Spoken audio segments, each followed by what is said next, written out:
Hello, I'm Lydia Knight, and I grew up in a cult. My grandmother, Jima, was the cult leader, and my mother, Ma, was cult liar extraordinaire. She received revelations from God that let her know the truth about the world, which was that a secret organization of Satan worshippers controlled the whole world. That they'd kidnapped my brother and I as infants, put needles into our eyes, broken our spine over and over, and healed us in time for dinner.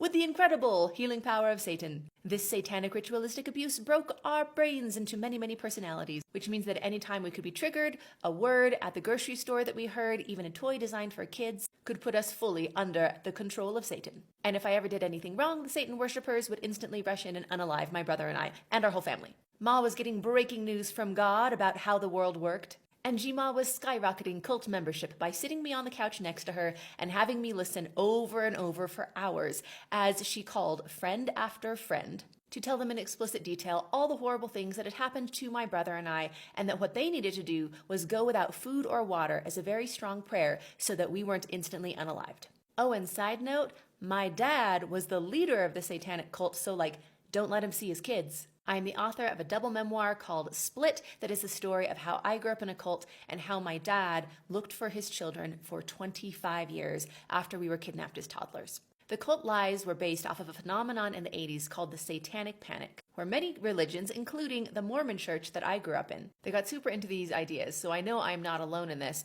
and then Jima took it to the extreme and created a cult out of it.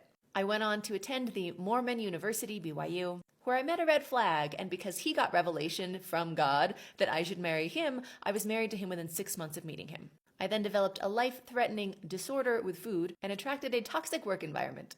As an adult, I found out it was all lies and had an excellent exit that led to leaving the cult, leaving my abusive marriage, ending my food problem, and creating aligned spirituality, satisfying self-care, finding the love of my life, and developing a successful company where we have helped over 9,000 women since 2010 leave bad relationships and religion. For more of that, you can check out the She Center. And here at Honest Storytime, I tell you the honest stories of my extremely bizarre life and how to do exceptionally well on the other side of it.